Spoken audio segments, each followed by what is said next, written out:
Awesome. Welcome, everybody.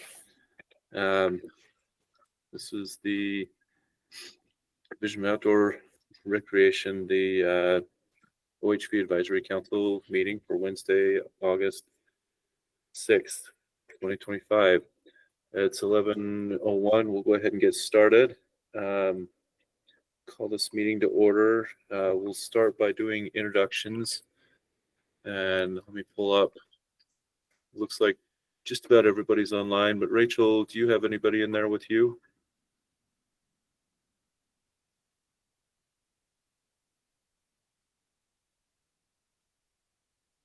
Rachel, do you have anybody in there with you? Sorry, I keep muting myself. So the only person that I have in here is my coworker, Maureen. So Okay. Start on. What's that? If you want, we can start on our end here. Yeah, go ahead and start on your end, and then we'll go down the list as I can read it on my screen. Okay, perfect. Okay, well, I'm Rachel Toker, and with the Division of Outdoor Recreation, I oversee the OHV Recreation Grant. I'm that grant administrator. I'm Maureen Casper. I'm with the Division of Outdoor Rec, and I compile the contracts and send them out. Great. Let's go ahead. Brett, we'll start with you. Finding the mute. Brett Davis, full-size 4x4 Jeep truck rep. Okay, Brody. Brody Johnson, ATV representative from my bunker in Enoch, Utah. Excellent. Cheryl. I'm Cheryl Butler. I'm the Forest Service rep. Okay, Dave. Dave Jacobson, BLM representative. Eric. I am Eric Nelson. I am the dealership representative on the council. Jason. Jason Curry, Director of Division of Outdoor Recreation. Jorge. Good morning, everybody. I'm Jorge with the Division of Outdoor Recreation, and I am the Motorized Recreation Grant Analyst. Mike. Mike Cook. I'm the UNO County Trails Manager and the Safety Representative. Thank you. Nicole. Hi, everybody. I'm Nicole Nelson with the Public Lands Policy Coordinating Office. Thank you. Patrick. Hey everybody, Patrick Morrison, my Recreation Program Director here at the Division of Outdoor Recreation. And Wheels. Scott, it's you.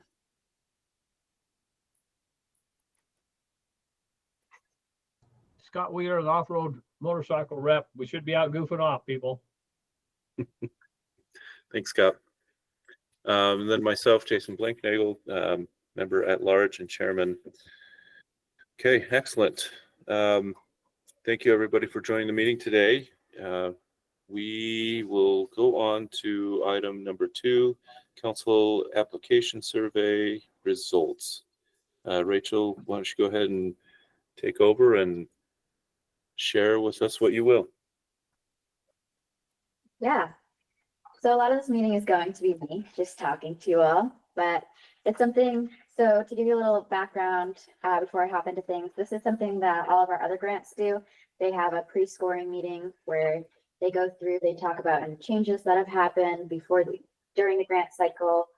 They go through the trends and pretty much just talk about anything that the advisory council or committee should be aware of. So that's kind of what this is for, is to get into kind of the nitty gritty and go through evaluations and make sure that everyone's aware of what they've been assigned, and if there's any potential issues with there's any conflicts of interest with any of those assigned to you, and help answer any questions before you delve into the review and evaluation process. There's a really short turnaround time for us, well, for the advisory council to go through and do their recommendations. So just keep that in mind. So I'm hoping that this can kind of prep you for getting into it. So I did want to share, and I'll share my screen here. Hey, Rachel, I'm having a hard time understanding you, and I always do, but anybody else having a problem understanding what she's saying? It's just me. Okay. That's just normal. What do you mean by understanding what she's saying? It's just not coming clear to me. It's the rest, everybody else sounds pretty good, but she's coming across kind of, I can't understand what she's saying, so. Hey, Rachel, maybe sit a little closer to the owls. Sometimes those are a little bit hard to hear on multiple party meetings. Okay. The owl is directly in front of me, but I will move it closer. That does sound a little bit better there. Okay, how is this? Good? Okay, perfect. All right, so I'm going to share my screen and get into the evaluation. So everyone received, sorry, not evaluations, the surveys. Hey, Everyone Rachel, received. one more thing. There's a split screen. I don't know if anybody else can see it. There's a pitch. I can see you, and then I can see a bunch of empty chairs. And so there's a split screen. Maybe one of you, those screens one of those cameras needs to be turned off. So unfortunately with the owl, it does a 360 view. So I can turn off the owl. It just might disrupt this meeting a little bit, mostly just with potentially audio and stuff, but I can if it's easier for you. Well, no, it's just that there's actually a split screen. Sorry for this one also, but it just has you off to the left-hand corner and then just an empty room on the upper screen. And all I can see is the top of your head. It's disconcerting. Maybe I don't want you guys to see me, but okay. Give me 1 second, everyone. Yeah, those owls are just a little bit tough. Sometimes you have to just kind of, I don't know, ignore them a little bit because sometimes they don't always track to the right person. So yeah, the owls are a little bit tricky. Yeah. Okay. Rachel, could you also click audio and disable adaptive audio? That is problematic in some of our rooms. Audio a little bit. Yep. Okay, thank you. Got it. That should help. Okay. Is everyone happy? Let's go forward. Okay, perfect. Awesome. So, okay, I'm going to get into this. So these are the surveys this is the survey results that were sent out. So what we did is we sent it out to the advisory council, and then we also sent it out to our applicants. So anyone in the past couple of years who's been within Salesforce that has received an application or even just started an application. So to kind of some takeaways, again, this is something that our division, all of our grant members did throughout all of our grant programs. So you're not alone in this. But kind of just some key takeaways is overall satisfaction for our advisory council members is 3.8 out of 5. There is it looks as though there's some intention that some things need some work, which is perfect for us because we love to grow and continue on progressing forward. But based off of the survey results, only 44% felt that the method was fair and comprehensive. There were some concerns about favoritism and some rushed discussions, which we'll be talking about a little bit later on and how we're going to alleviate that. But then, sorry, I can't see you guys. Oh. I'm just gonna keep going forward, and if there's questions afterwards, just let me know. So pretty much the other points of frustration were the meeting structures, and then there were some recommendations for bettering the process. So creating a standardized motions. So going forward at our next advisory council meeting, there will just be some standard motions for people to go off of a template to use for approval, potential denial, or things like that. We will be working on developing a rubric. So this grant cycle, you'll see that we are scoring the different categories against each other. So it will be a little bit competitive within their own category versus as a whole before we're able to develop that rubric. And then I am working with our legal staff for pre-screening steps. I know that there was discussion or a request to introduce a project dashboard we're still kind of thinking that over, but I just want to bring attention to that. And then better time management. We've had some issues with this, trying to keep on time. So I know Wade, he's not here right now, but he said that he would be our timekeeper moving forward to help kind of guide our conversation so that we're not getting into the weeds on things. And then culture of respect, provide rules for feedback, tone and encourage focus on the applicant's merits. If there's interest, I'm not going to go through all of this, but if people want to see kind of how things panned out and what questions were asked, you can kind of see it here. It looks like there were some issues with having enough time. Again, this one is a little different. So going forward, we will try to make more time for everyone. And then here are some next action plans going forward. Again, standardized scoring rubric, motion template, pre-scoring meeting, which we're all a part of, and then kind of clarifying the council roles. So are there any questions on the council portion of the survey?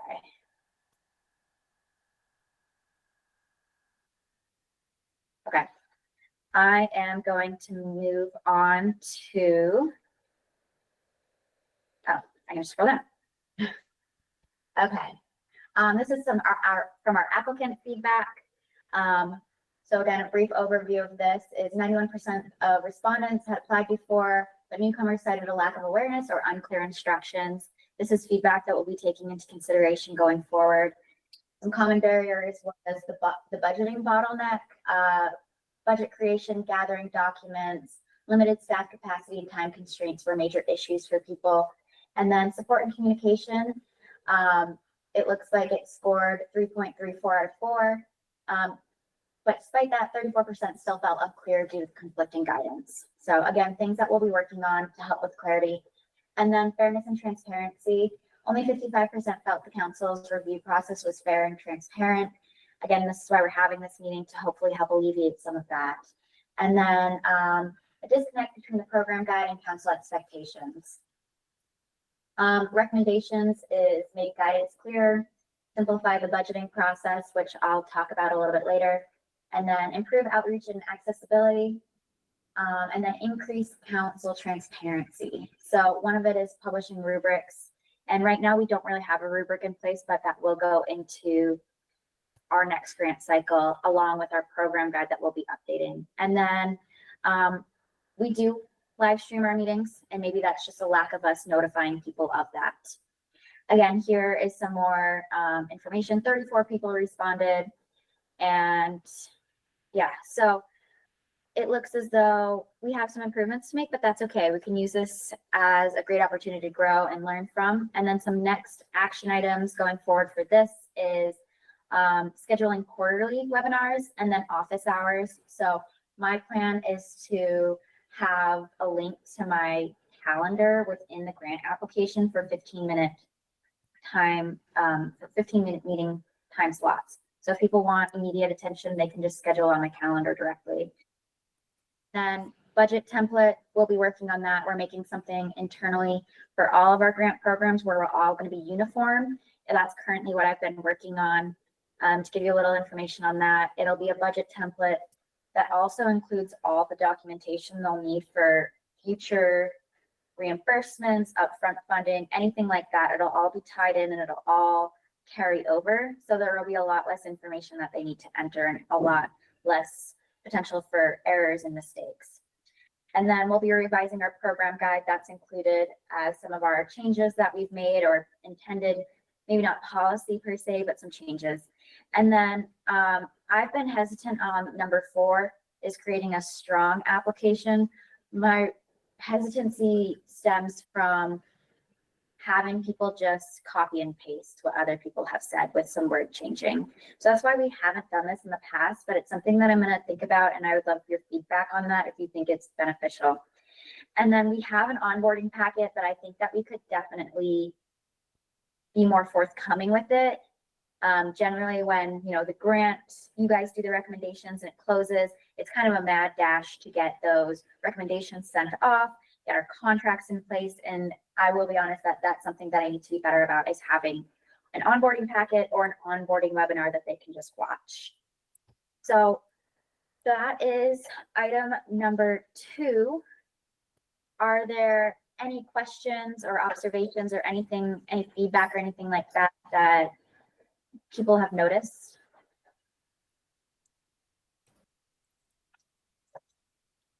No? Rachel, can Yeah. I just was texting or messaging this, but and Patrick said that this is all high level reviews right now, but can we see all of the comments without seeing who made the comments regarding the council fairness perception? It's going to be hard to make any changes without seeing what people are actually saying. Yeah, no, that is totally fine. That is something that we can work to send out either later on today or sometime later this week. So yeah, we can share that with you all. We'll just remove the names of people and get that sent out. It's pretty easy for us to do. And I do, Paul was so kind to bring another laptop in here so I could see the comments that were going on while I'm presenting a screen. So thank you, Paul. So yeah, anything else with that regard? Okay. So with the strong applicant, help me understand, your hesitancy is just copying and pasting and not reading through the questions, or what's the idea there? Yeah, so I just worry that if we have a strong application, well, people are going to literally just copy it and not really put in the work and effort behind putting in an application. I worry that it's just going to be almost, what is it called when it's going to be used as a template, but pretty much just with some name changes. Again, that's my concern.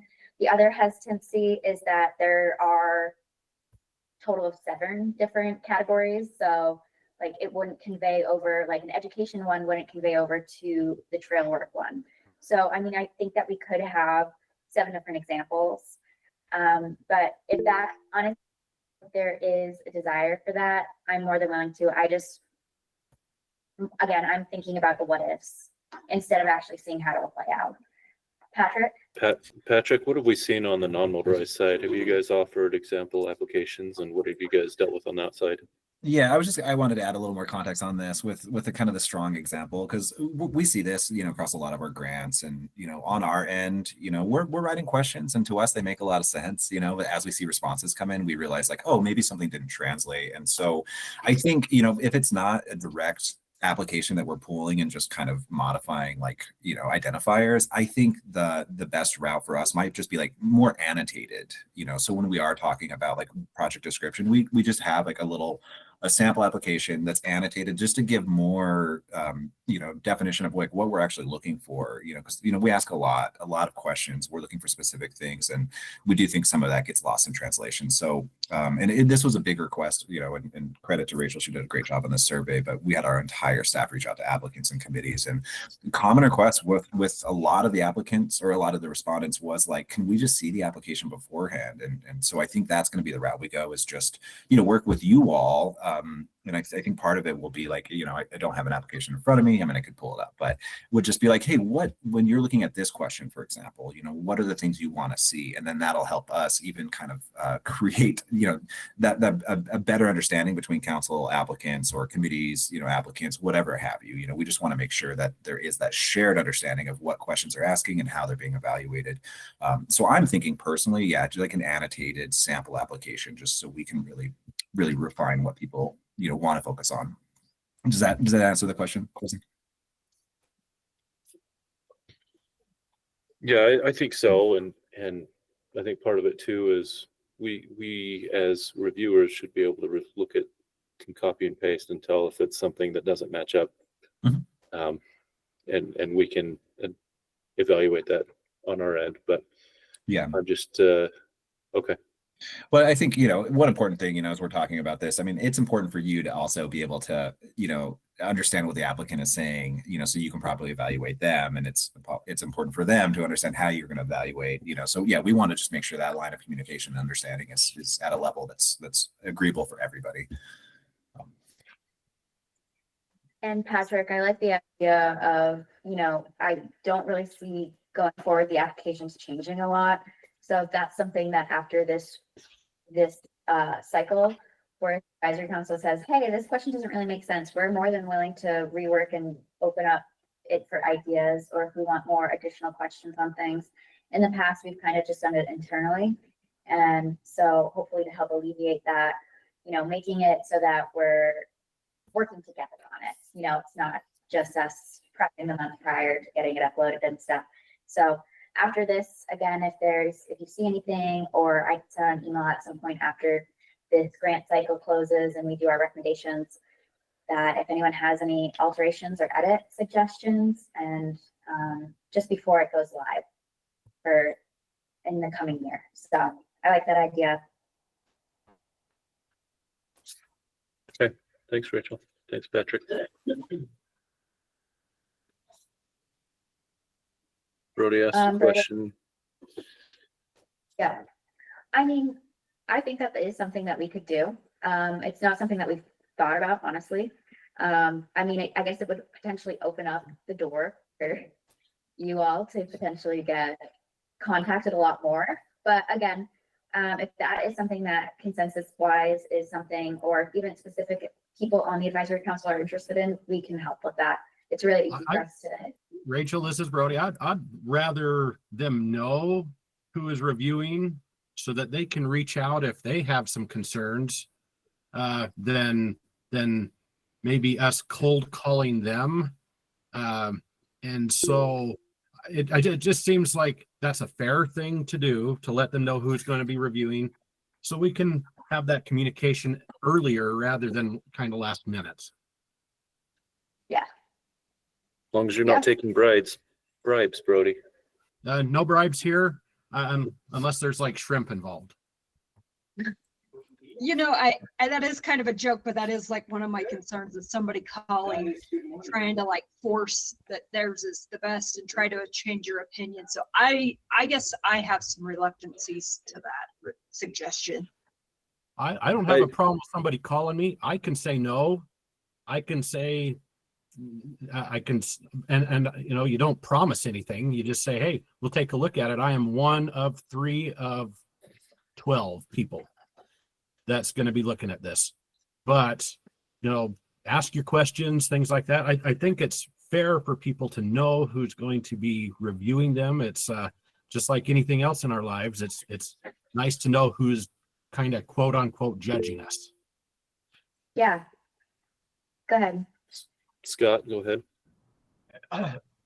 I would prefer me calling and talking to them.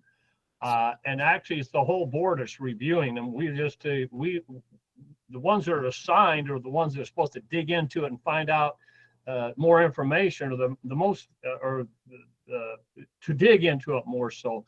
But the whole council is the one that's going to review it.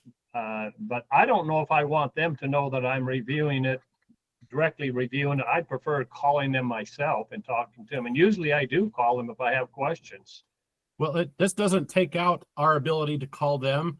This gives them an ability to reach out to us, even as soon as if Rachel were to start assigning these as they come in, and let us know as soon as they come in and pass her muster, then we can start having that. We could have started having some of this communication with some of the grants that we're going to be reviewing over the next week or two. We could have started having these conversations with these people weeks ago, potentially, and which gives us more time to ask those hard questions or those needed questions. Now we're going to be rushed to have everything ready by the 20th or even sooner. By the 15th, these have to be in. And so that takes that 55% fairness and trust in the council, going to drop that down even worse, because now we're going to be rushed. And that's not fair to the people that are putting in these grants. It's not fair to us either. And so I would think if any of the council doesn't want to be recognized, fine, but I do. And I would be okay with Rachel letting anybody that I'm going to be reviewing grants on, give them my contact information. I don't care. That's their right to know that, I think, in my opinion. And so they're welcome to call me the day they put in the grant and it gets pushed on from Rachel. I'd love to start talking earlier. Well, the timeline, Brody, just to be aware, they were just submitted and we did get assignments basically the day after. So Yeah, but as they far as the don't, timeline for all of this these one goes. assignments, all of these grants did not just come in this week. They've been rolling in probably for the past several weeks. What would be nice is as they roll in to start assigning. And so maybe we get one assigned 3 weeks ago, and then we get another one assigned 2 weeks ago, and 4 assigned this week, and whatever. But it'd be nice to have that in advance and let these people start knowing who's going to be doing it so that we can start working on this. I'd love to have started working on this weeks ago, even if there's just one at that moment, rather than, 10 days to do this. Cheryl, you had your hand up. Yeah, I think I understand what Brody's saying, but I just want to say, I feel like the application process is the applicant reaching out. I think once we get the application, if they've done a good job filling out their application, providing information, it's then our job to seek clarification. I personally, like, to me, opening the door to have applicants reaching out to all of us, pitching their projects, convincing us why theirs is the best. Like, to me, that feels completely overwhelming and not something I would want to be a part of. I want the applicants to do a good job with their applications and that we're all looking at the same thing. Because if we're having all these side conversations, I just worry that's opening this completely different door that I personally would not want to participate in that. I want to review the applications. I want to call and ask questions, and I want all of us to have the same access to the same information. That's my 2 cents. Thanks, Cheryl. Nicole, you had your hand up as well. I think Scott and Cheryl have very articulately said kind of my feelings on it. I've been a part of a number of grant committees where you review it and never had the opportunity for them to contact me and kind of try to sell their project to me. But I have had the chance to reach out to them and ask for clarification. So I feel like that's a better model, is us reaching out to them as needed. Scott, go ahead. Rachel, how many people call and get a hold of you during the process for clarification? Honestly, I probably spoke with at least 25% of these people throughout this. And some of them, yeah, actually closer to half. So let me ask you, is the load overwhelming for you to help them through this application, or do you need help with other people, maybe assisting them in filling out this grant? Honestly, that's my job, right? So my job is to help these people, and kind of what I've told people is when they do reach out, hey, if you have any other questions, shoot me an email or throw it on my calendar, those kind of things. It's manageable. I obviously, if this were to be tripled, that was when it would kind of get a little bit unmanageable. But a lot of these people that I did have conversations throughout the past couple months, or even earlier on this year, so I have spoken to a lot of these individuals about this, but it's doable. It's something that How many people wait till the last moment to hand these in? The majority. So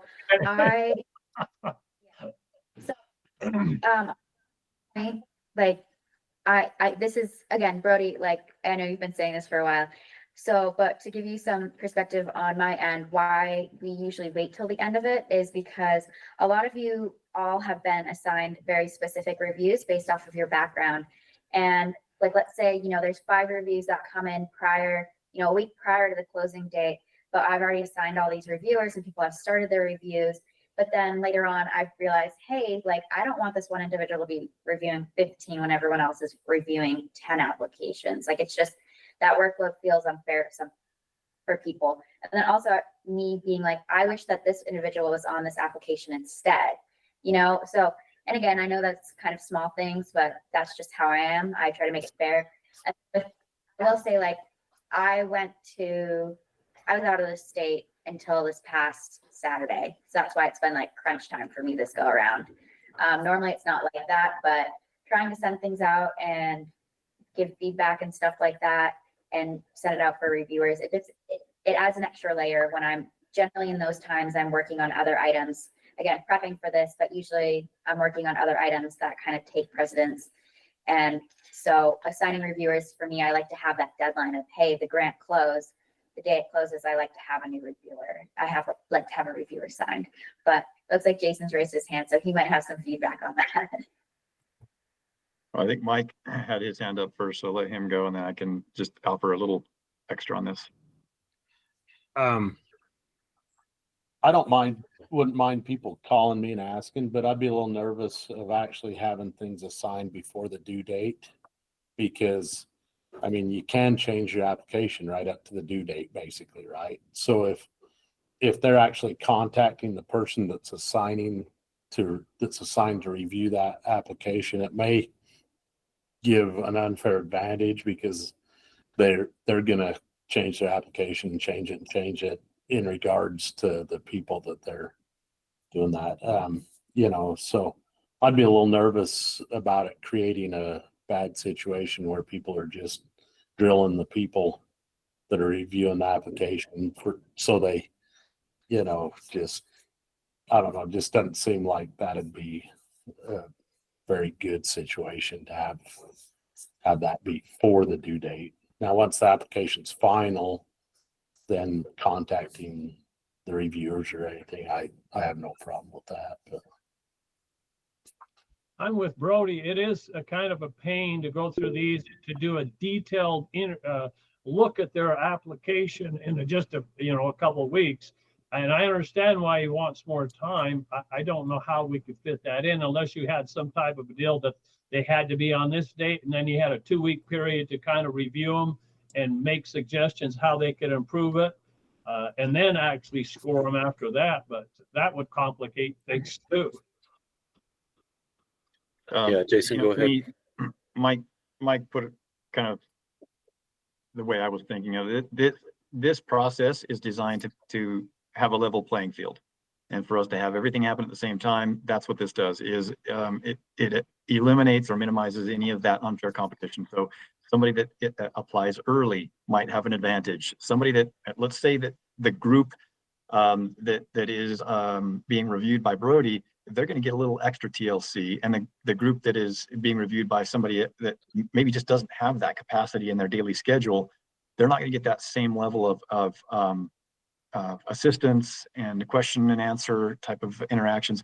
I think it creates some problems for us as the leveling the playing field and creates some unintended consequences in terms of unfair competition. And that's probably the biggest reason I see for keeping things on a kind of a equal starting place. And so if there are things we can be doing beforehand, and I think that's one of the main things you're getting at, Brody, I think that would be advisable, but to start too early and jump the gun would create some real problems. And I just want to also just kind of give credit to Rachel on this. Like, she's able to get her reviews assigned so quickly relative to some of our other programs. I mean, there's just a lot of work, to wait until the cycle closes to review for eligibility, go through the budget, just make sure everything is where it needs to be. And then that's when we assign. And so the fact that this closed 2 days ago and she had everything assigned yesterday, I mean, that speaks a lot. So do appreciate it. I mean, some of our other ones, it really is like all hands on. We have like 4 staff members. It still takes us, almost a week to vet that long process. So, before she's sending them out and making them available to, like, you, Brody, for example, she's going through and combing through all this, reaching back out with applicants, helping them make corrections to this. So, she's definitely not sitting idly until that deadline. There's a lot in process to even get it ready to this point. So just, I've never said that she's not doing that. That's never ever anything that no, that's not what I was implying. It's just that, what I'm saying is, reason. And I just posted this, but if a legislature puts in a bill for review by the House and the Senate, and they put it in early, they have a lot of time to review. The community can have some feedback. But those legislatures that put in a bill at the last minute, you don't have a lot of time. So if it's good for our legislatures, our elected officials, why would it not be good for us to as these come in, have time to start reviewing these? I mean, I would say a hammer would not be good. Kind of like, hey, we're above, it doesn't make a lot of sense as a citizen to not be able to look at these as they start coming in. So, and we even say on the application, the earlier you put in, the more that Rachel can help you to kind of figure things out. So we're already saying that. Yeah, well, and I think that's the process that we try to respect, is that we have our staff here to help. And so when we have these conversations where we can learn a little bit more, you know, we do an annotated application, we understand what you're looking for, we can then communicate that, you know, like, I don't think we want to operate like the legislature here. To Jason's comment, there is a lot of favoritism happening in the legislature. There's priority bills, there's priority legislators. You know, we want a fair process, you know, and part of that fairness is we kind of have everybody apply, we have a deadline, and then we release it to you. Well, we also have priorities in the council, like land acquisition, trail maintenance. Those are a priority over other things. And so we do the same. We have the things that we feel strongly about. And so it's the same. It's just human nature. We have the things that are important to us. And So that we represent. Is the essence of the concern that we're just not having enough time to review before our meetings? Yeah, I think that's a good question. I think that's part of it. Part of it is, so if you have 35 grants and 15 of them come in at the last minute, but you had 15 come in over the weeks before, why could we not start taking a look at those the weeks before, the ones that came in? Yeah, there's challenge there. The advantage that they get is that the advantage that those early applications get is they do get staff assistance with them, and that is their advantage. Otherwise, to Jason and Mike's comment, is keeping that level playing field, that they are due at the same time, because those that come in early, they may change or they may retract their applications. And if we're reviewing those and they're changing them or retracting them, then it's wasting more of our time than we want. And it may be something where, you know, Rachel can reach out to us that are specializing in some of these and get our feedback during, you know, on some generic questions. But ultimately, that is the advantage, is they get that staff assistance early.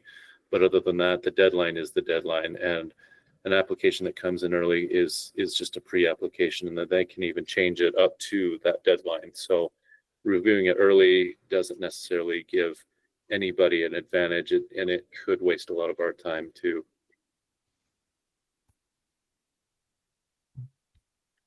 Sorry, Nicole, you had your hand up. Did you? Yeah, I was just gonna point out that the way that outdoor rec has this structured is a lot like the state of Utah's procurement process, where people can put in a bid up until the day that the bid closes. You can adjust that bid, but you know, I've spent a lot of time in the procurement process where you can only, you know, reach out to the procurement officer at that time, not the person that's soliciting those items. So I think what's structured here is really pretty good, really good. And it follows kind of the state of Utah's procurement process, which is already kind of a vetted system. And ultimately, if we need more time to review applications, that's a different conversation. And maybe that's something that we need to look at, is give us a few more weeks, and then we have that to be able to give the thorough review if we feel like we need more time.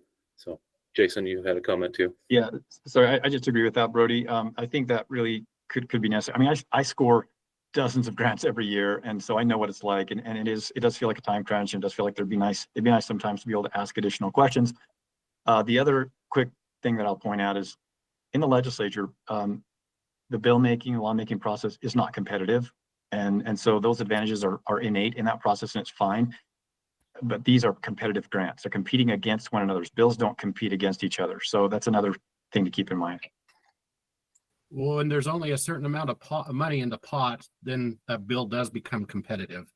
You know, which bill is going to get funded, which bill is not going to get funded. So saying that's not competitive at the legislative level, I don't think that's fact, because again, you only have X number of dollars to fight over unless you raise taxes. But you know, so yeah, that's just what I'm saying. Overall, it'd be nice to just have some more time to look at these to make it fair across the board.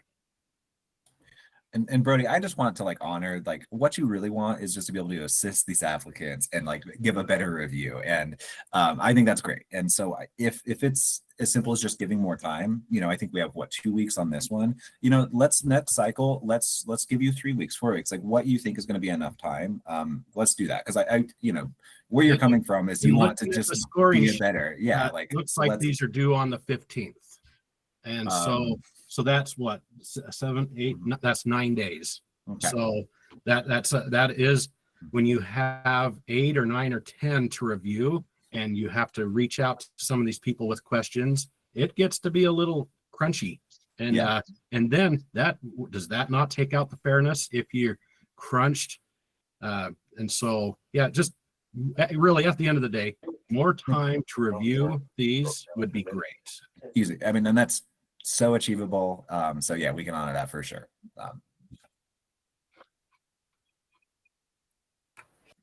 Okay, excellent discussion. Thank you. Is that all we had on the council surveys? Okay. Awesome. We'll go on to the next item then. Item number 3, review of the fiscal year 25 projects. Back to Rachel. Thank you, Jason. Appreciate it.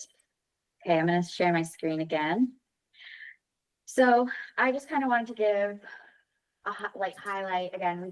I know it's mid-year, but we base these off of our fiscal year, so you guys all know this. But just to highlight kind of what last fiscal year looked like coming to an end, just so that you can kind of understand, and then also an overview of how it compared to the past years, and potentially like what you might see in the future as well. So this is just a report that I did. Again, this that I'm presenting on was all sent out last night in the handout.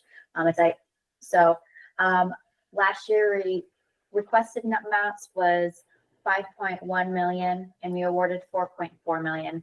So totaling, and then total on the ground money, so in kind and matching funds and awarded funds, it's totaled over $6 million on the ground. So to give you an idea, we funded 89% of the projects that we received. This is an 8% increase compared to the average of previous fiscal years. And then here's a breakout of what was received in the pink or orange color, and then what was actually funded. So all across the board, you know, I think we're doing pretty well. Obviously, we're hoping to kind of see this change because we want to see more demand. And then kind of based off of projects awarded by category. So the majority of the funding went to trail work. A small percentage of it went to access protection, snowmobile, search and rescue was in second place, and then education and tourism tied. We awarded funding in all 29 counties, and the reason why that is even though it may not appear like it was all 29 counties, we do have a number of projects, generally our education projects and our access protection projects that take place statewide. So again, amount awarded by category, you know, trail work was predominantly there. The biggest portion category that received funding. And then Cache County actually received the most funding with a little bit over $500,000.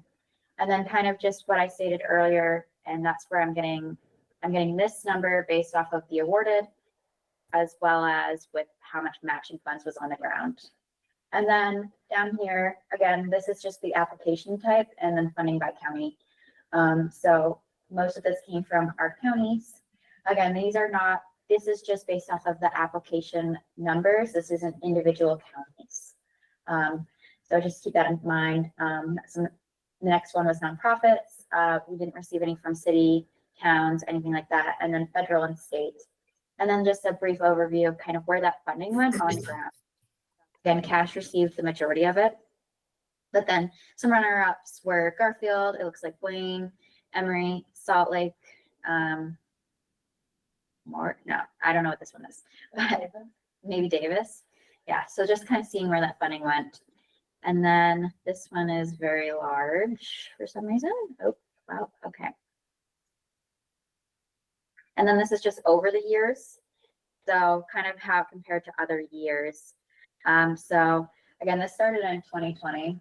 So all the way to 2025, you know, you can see that we've received requests of over $33 million, but we've been able to put down $22 million on the ground, almost 23 million. So over those, 6 years now, 6 fiscal years now, this is where the funding has gone. So kind of, you can see the trend, it increased. And then this time we had to cut back because we did not have the rollover or kind of back during this time frame when we weren't using all of our funding. So that's why this is lower.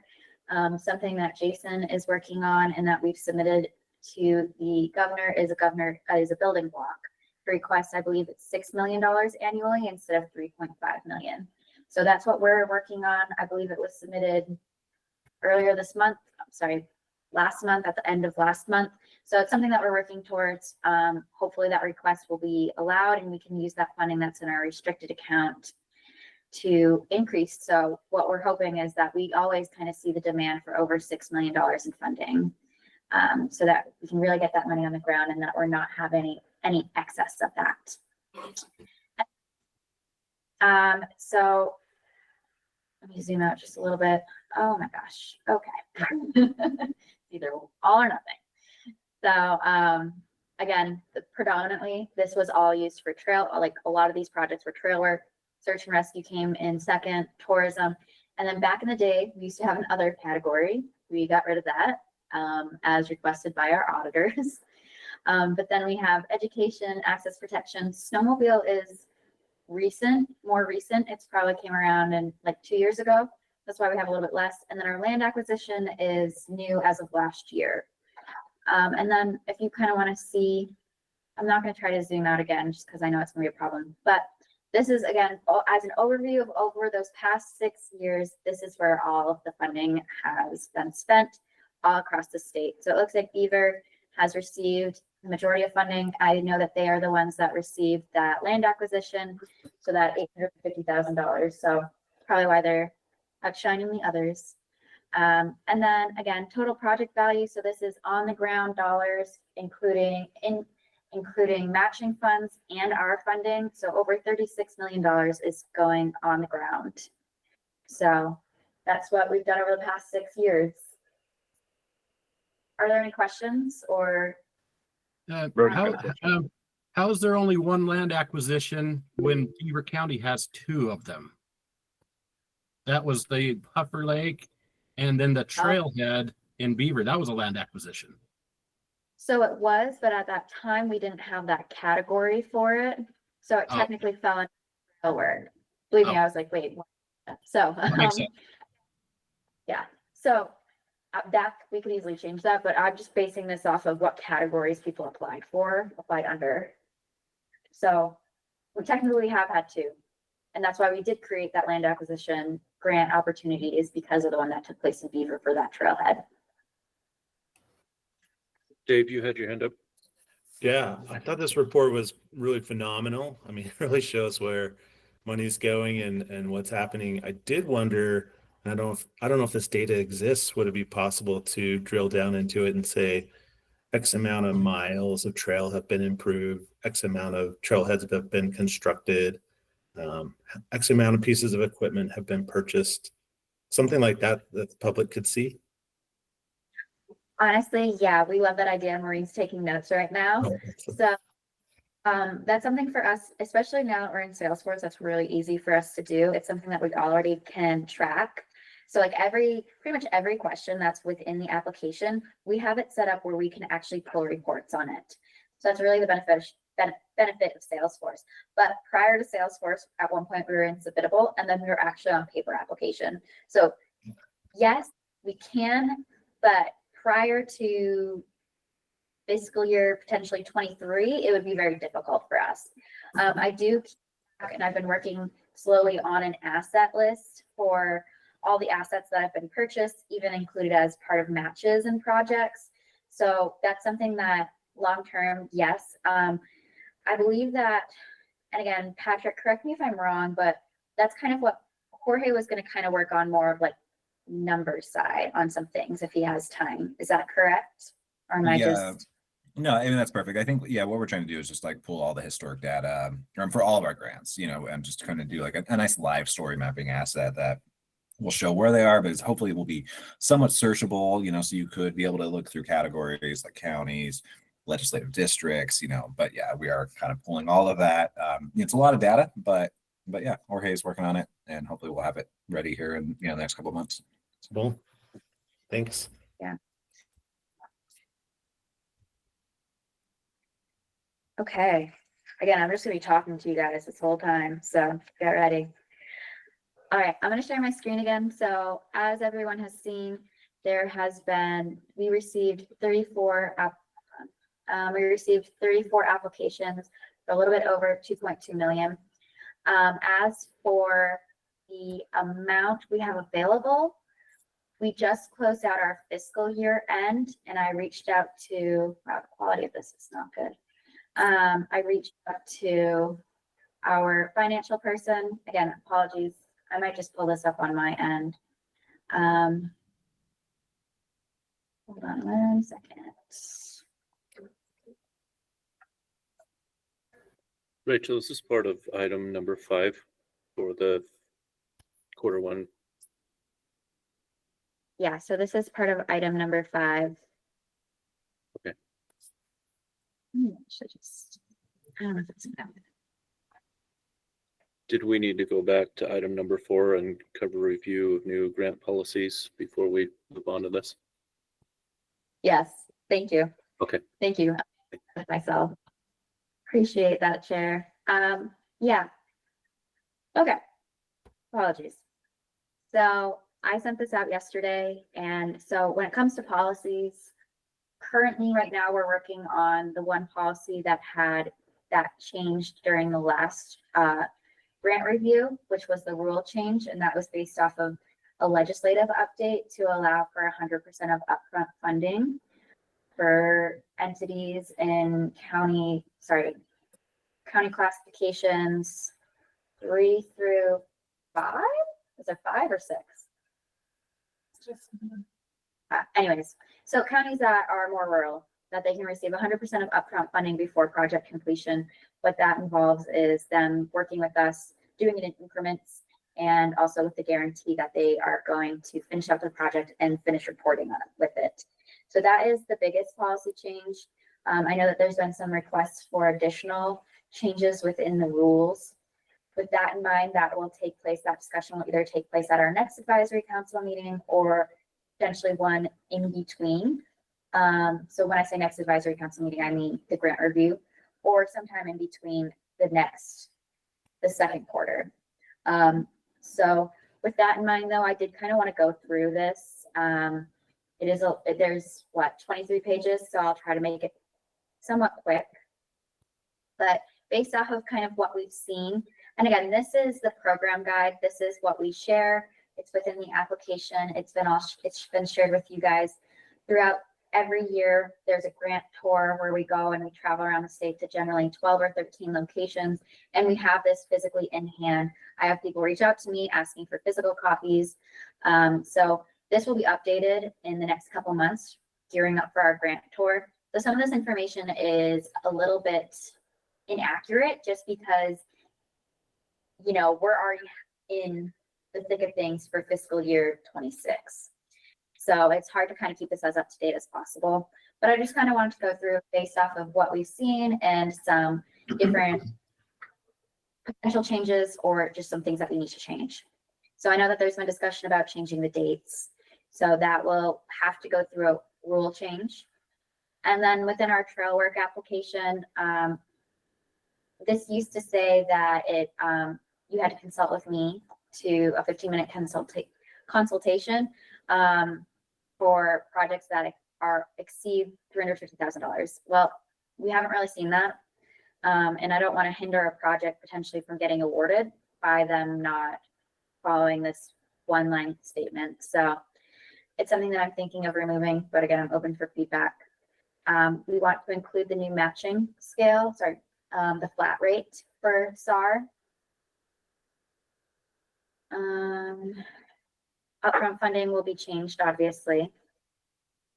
And again, I sent this out, but I just kind of wanted to go through this. And if there's any thoughts or concerns on any of this, especially when it comes to eligibility and stuff like that, like search and rescue, we've made it mandatory for letters of support from local user groups, but we didn't make it this cycle, I noticed that they weren't under for search and rescue, and I want to change that. So that was a hiccup on my end, but I really want to make sure that we're getting local support from search and rescue when people apply for that. And then right now, it's my understanding that we don't have radios as part of the flat rate. I'll be working with Sheriff Curtis to kind of update these rates. Again, we'll be reworking on them to get new rates for the next grant cycle to include kind of tariffs and those things with changes. A lot of this is just kind of, I think this is Kirk, by the way. Sorry. Some changes that are mistakes that were made is that we allowed $50,000 per grant for tourism. And then the year-round OHV land acquisition grant, we've made some changes and it hasn't been reflected within the application. And I also want to work with our Attorney General, Nicole, to kind of see if she has any recommendations on reworking this, just because there's a lot more that goes into purchasing land versus, you know, building a kiosk or putting in a bathroom at a trailhead. So I plan to work with her on that stuff. But then also some funding requests and some things that we've received feedback on is one item is that if we're paying for leased equipment, we don't want to pay any repairs or for the maintaining of said leased equipment, because if we're paying for help paying for the leased equipment, that should be included in the price. Another thing is gift cards. That is a huge no-no audit wise. And then fuel cards. We're trying to find a way to alleviate this. There's been a lot of people, or there's been some different applicants that want to use fuel cards. And when I say fuel cards, maybe there is a card out there, a gift card out there that is for specifically just for gas. But if someone were to buy a Maverick gift card, there's no guarantee that they're actually using it for fuel. So we're kind of working through some things on this internally and some standards that we're going to be pushing forward on how to reimburse fuel. Let's see. And again, there could be additional changes. One of them is the statement of responsibility. Ultimately, this is already within our contracts, so that's why it's being removed. Why I don't think it's necessary to require additional work for people if it's already going to be within the contract, where it needs to be maintained for at least 10 years, and that's what they're signing off on generally. And then right now it just says from OHV Tourism Director, we just want a local one. Because this says counties tourism director, but there are some places that don't have a county director, county tourism director, and some of them they have city tourism directors. So again, I think it's going to be up to them and specific on their area. So that's why we're just kind of changing that a little bit. Another thing is obviously the budget. So going forward, the budget will be changing. This budget is kind of going to be similar to what it will look like in the future. But ultimately, like the budget itself isn't really going to change visually that much. It might be a little Frankenstein construction though, based off of what our other grant programs have. But with this, again, I spoke about it a little bit earlier, is that this budget, the Excel sheet that it will come in, it'll also have every other document that they'll need for any form of reimbursement. It'll have volunteer spreadsheets. It'll have, the request forms. And what it'll do is it'll just say based off of what they input into their budget description, and then the cost of it and how it's going to be broken out, it'll transpose it all automatically. So again, so people aren't saying, hey, what's on, I don't even know what's on my budget, or because what we do, or at least what I do, is that I base, when I get a reimbursement or an upfront funding request, I compare it to the line items on their budget. So that's kind of be notifying people of, hey, this is what your budget and what's been approved for it, and how do these costs fit in there. So just something to help on our end along with our applicants side of things. And then we want to do some new scoring criteria. We talked about this a little bit earlier. So this will be changing. I'll be working with you all to kind of flesh that out. But again, we just want to be transparent to our applicants on how it goes. Because right now, again, it shows what it's scored on. You'll see this when you start reviewing, and like project strengths, weaknesses, those kind of things. But again, we do want to get into a little bit more nitty gritty, especially based off of the different funding categories, especially now that they'll be competing against each other. So, and I think that's it for me. So I will open the floor for questions, comments, those kind of things. Brody has a question. Can you, Rachel, can you go back to page 23? I sure can. So you Should have waited. that. So can you, about that statement of responsibility, is that the one where if they get an OHV, they have to keep it for so many years before they can turn around and sell it? Is that what that is, or is that something different? No, so that statement of responsibility was for people when it came to building trails, saying pretty much it was asking like who would, you know, maintain this. So this was applicable for trail work, snowmobile, and land acquisition, kind of to ask them to kind of think about the forethought of planning. This is already within our, part of this is already within our contract, but I think instead of making someone download, sign an agreement, it could just easily be something where they explain it within the application. It could be just an additional question. And to do that, because when they sign their contract, it includes the entire application that they're agreeing to. But there is also that 10 years or the life of the equipment already within our contract. So again, it's just trying to stick a little bit for our applicants, especially if, instead of having to download, make sure they get the authorized signature and those kind of things. I just wanted to make sure that I just want to make sure I wasn't reading that wrong. Yeah, no. So yeah, it's already within our contract. Oh, again, our contracts are like 13 pages, so there's a lot in there. And what if we were able to remove things that, or make it less,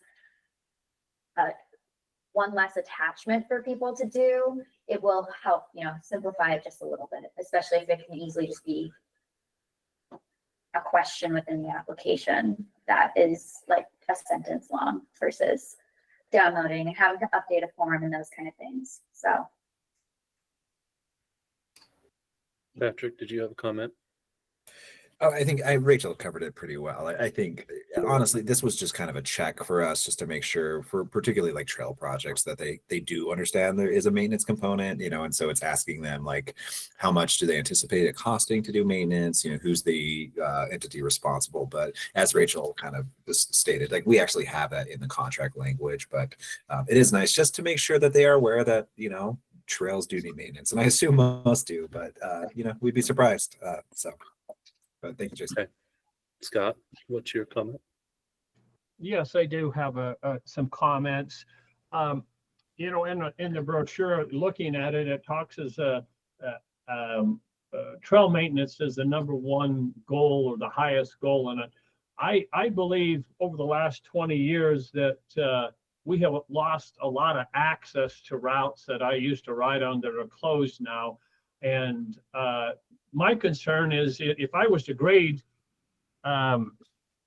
access protection right now, we don't get a very good grade on it, because if I take the area that I'm from, the Santa Fe Desert, the Moab area, the Henry Mountains, over the last 4 years, I've lost a lot of routes that I can ride on. And I think that we need to set some goals in our criteria. What is our main goal? For me, it would be access protection, to make sure the trails are open, and access would be two ends, to keep the trail open and also to maintenance. But if we don't have a trail open, we don't need any maintenance. So I think we need to reevaluate, and I realize PLIPCO has jumped right in the middle of it, and I applaud them 100%. Kudos to PLIPCO for jumping in on this. But like I said, if I take the last 50 years, you cannot believe how many trails I've lost. I know I get on this soapbox all the time, but if we keep going at this rate, in another 20 years, we won't need any maintenance, because we won't have any trails to ride on. And so I believe that we need to evaluate how we can balance out access protection and keep the trails that we have. So I think as a Okay, well, council, she to discuss. probably already returned.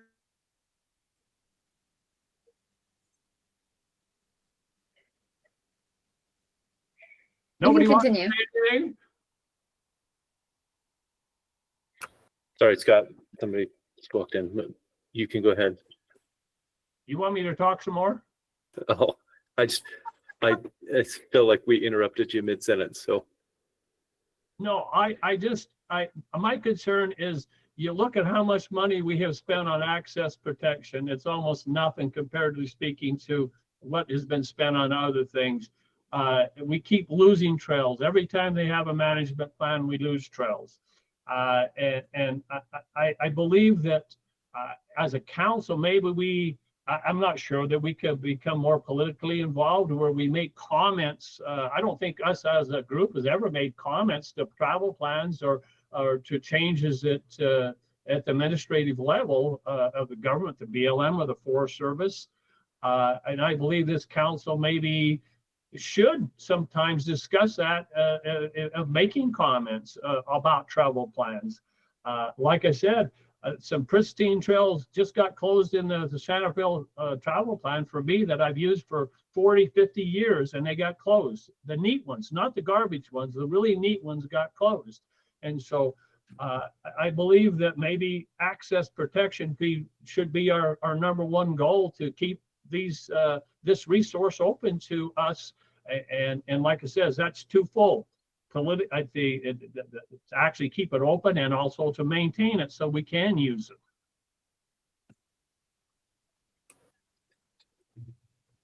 Thank you, Scott. And yeah, I think there's certainly a lot that we can do to be proactive that way. Nicole, what did you have? I just kind of wanted to go back to that statement below, the one that we were just talking about. Well, it was zoomed in and I could see it really well. Are there ways, it kind of said something about like the legal document for land acquisitions. Do we have people ahead kind of talk with you about land acquisitions? Just kind of, I don't know, I'm trying to reconcile in my own mind, like the state resource plan we have. You know, I can't remember how it's stated, if it's no net loss of private lands or no net gain of public lands. But like if the Forest Service or BLM would be acquiring a piece of private, like that's kind of contrary to the state resource plan. And I'm wondering if we address that anyway. No, we have not. And that's why I kind of want to bring in more of our legal side on this. Again, I don't have the background in this. You know, when someone's like, I want to buy a parcel of property, I'm like, great. But that's kind of where my expertise ends. So I do really want to include Nicole, Hannah, our attorney, on this. Again, just because, again, we have one right now. And Joe Schmo over here looking at it looks great, but I don't fully understand the complexity and the legality of it that goes into it. So that's, again, another reason why I really want Nicole to be included on it and to review it and make sure that there will be no issues surrounding it. And yeah.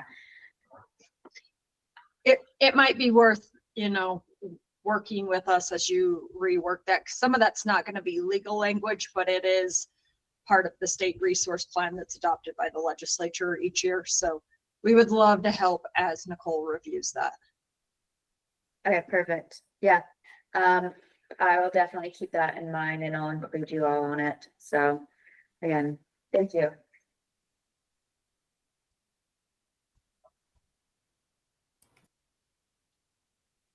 Okay, any other questions or comments regarding the grant policies and the proposed rework areas? Go ahead, Scott. On the gas reimbursement, if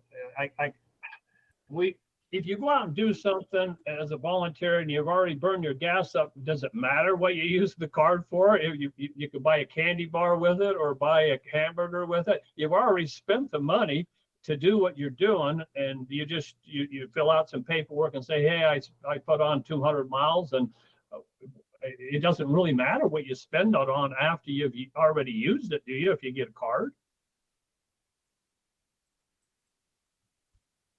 I don't quite understand that because of, give me some feedback. Explain that, why that a card has to be spent on gas as opposed to it's already been spent. If I go out and do the deal and come back, I've already spent the money on the fuel. Why should I have to buy more fuel with the card if I get it? Or can I buy a hamburger with it? I mean, I can, Jason, yeah, or Jason had to step out. Yeah, so the problem with like the gift cards, and this is what I kind of wish we had old Shane Stroud here. He's no longer with the AG's office, but the problem with the gift cards, though, they consider it's like a cash equivalent, or they have some term for it, but it's it's just the freedom with what it makes it harder for us to track. If they're gonna give us a receipt of like, hey, $100 on this gift card, and they want us to give them that. We do not want to advance funds for a candy bar. We want to advance funds for a gas, or we want to reimburse money for gas, but we don't want to do it for a candy bar. And it's just kind of an awkward space to be. I think I don't think it's so hard for them to like get a gas receipt, and submit that, or, but in the end, there is a very like legal reason. I wish I could remember the exact term. And if anybody can, maybe like Nicole or somebody on this call, but there's a legal term. It's something like cash equivalent that really does tie our hands. Like we cannot do that. It's not just a simple policy. In a receipt, if I fill the paperwork out and get a receipt in there, I've already done that. So I guess, like I said, I'm just trying to simplify it so it's not complicated. Well, I guess, yeah. I mean, if you had the receipt, like, so if you get $100 gas card and you spend $50 on the receipt, like, where is that other $50? How did you get that $100 gift card? I guess is kind of the question. And maybe Nicole can speak better on this, because as you can tell, I'm close, but I don't know the exact terms. I think I'm in the same boat as you, Patrick, but I think they're considered basically like you can't track them. And so it's considered like a gift and not like a reimbursement. And so I think that's where it gets a little tricky. Like I know in all of our minds, like, makes sense. Like you spend $50 on gas, here's your $50 gift card, do whatever you want with it. We don't care, like it's your money, have it back. But that's not the way that the state looks at it, because when we get audited, you have to track this stuff really closely. So this is just kind of an audit type of item. Yeah, and if it were something like an HSA card, right, where you're like, okay, we know you can only use this card at like some type of healthcare provider, that would be different. So if we have a gas card and like this can only be used to purchase petrol, yes, it's just what it opens up for. This is Brody.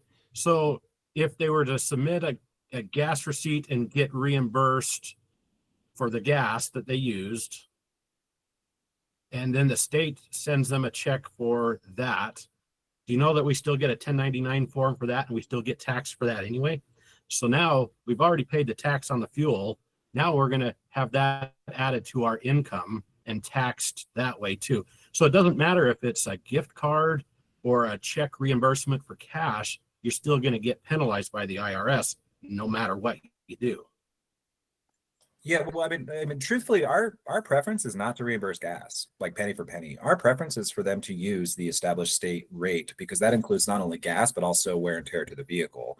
So somebody could submit, say like, hey, this is the work site, this is where I'm going, this is what we want to do, that's on the vehicle. I think it's a little different when we're starting to talk about machines, because just the nature of how they're using gas, it's probably not incorporated into the same idea of what like a highway mileage reimbursement would be.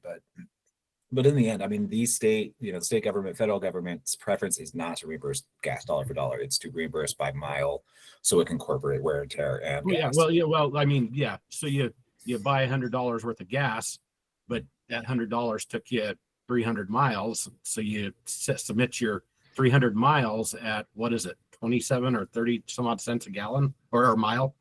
So now you're getting that 200 some odd dollars, but you're still, when you submit that and you get that, you're still getting taxed for it at the end of the year when the state sends you a 1099 form that you have to take to H&R Block to add to your income. Even though you already what Patrick is saying here It just Yeah, is weird. I wish there was a way to fix this. I agree with Scott. It'd be nice if there was something that could be done to at least say thank you to these people that put in a lot of effort, a lot of work to volunteer, because volunteering is expensive.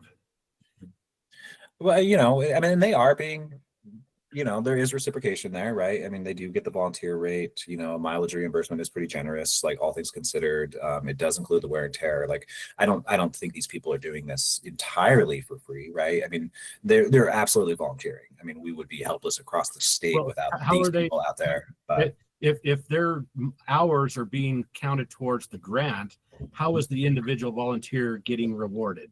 Because the volunteer hours are going towards the grant. They don't get any benefit from it. They're the individual taking time off from work. They are spending their money to drive their truck and trailer somewhere and unload their machine and drive their machine. Sure. So they're not getting, there's not a reward other than a good pat on the back saying thank you for your efforts, but that's it. And so I think what people are just asking is there a way to somehow otherwise thank them in the grant process for the volunteer? Without the volunteers, you're right, we don't have anything. And so, but to get more volunteers, you might have to actually do more than pat somebody on the back, say thank you. And I agree. And again, Brody, your heart is always just in like such a good spot.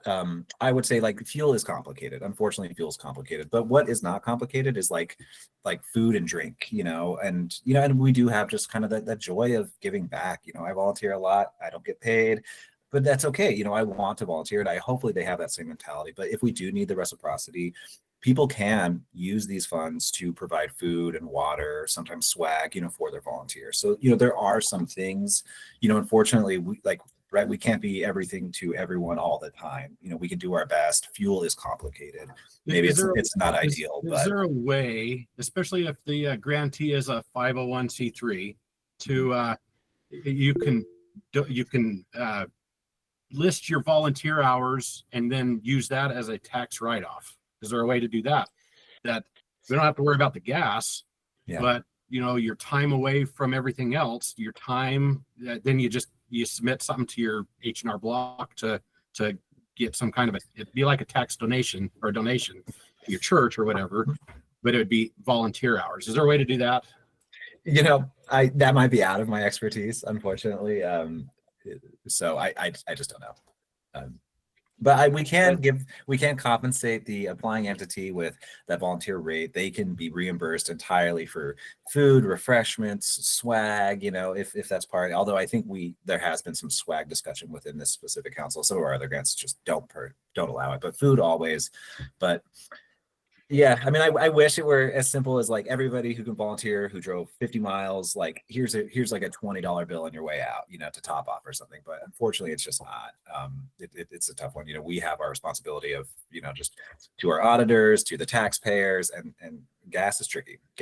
I think there probably is an opportunity for reimbursement in which an applicant, and this is again, you're the council here, but if you have 10 volunteers and they're all driving 100 miles, they could submit mileage reimbursement for all of those, but it would be on the applying entity to redistribute those funds after we had reimbursed those. So I think there is a mechanism where volunteers can report mileage. Those can be reported back to us, but we're not going to be able to throw gas cards at these individuals. Well, if that's something like that could work out, that might be a great solution right there. Yeah, so I think that would be for make sure grantees know how to do that. Give them some instruction or some kind of a cheat sheet on how to make that happen. Yeah.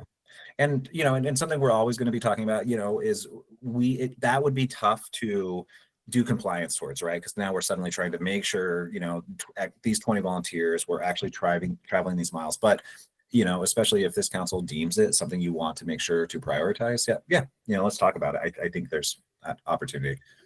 Sorry, I feel like I've been talking a lot. I think Nicole, you had your hand up. No, I think you nailed it spot on, some of the things that I was thinking, so I took my hand down. But I did kind of look that up. Looks like anything over $600 on a 1099 is where you get taxed. So, I mean, how much are people getting reimbursed on some of this? Are they over that $600 mark? What's the mileage rate in the state of Utah? I think it's like 2 cents, isn't it? Yeah, let me How double much? check. State fuel rate. It is 31.9 cents. Isn't So, that yeah. low? Or like 9. Seems like it's higher. Seems like it's in the 50-cent plus range. It's the IRS allowable for mileage reimbursement. So, and we might go off of like our state reimbursement. We can get that number. I guess to it's you. at, as of 2025, it looks like it's 38.5. But I'm pretty sure in the past we've done it off of a different number. I think we might go off of our state one, which I.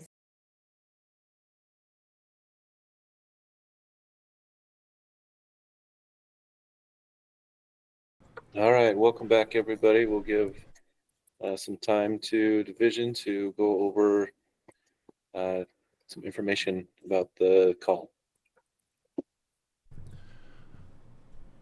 Mr. Chairman, if I could just take 1 second. Apologize to those participating remotely. We are back on the record. We will be reposting this meeting in its entirety from our backup recording.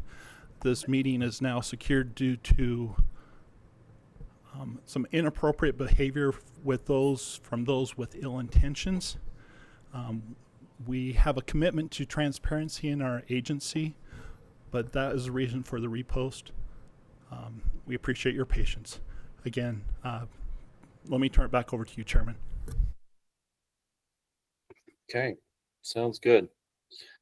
Well, let's go back to where we were. We were discussing item number 4, grant, part of our grant policies. We were going through items that were discussed as far as non-eligible expenses, particularly with gas and gift cards. Was there any other additional comments or discussion needed on that subject?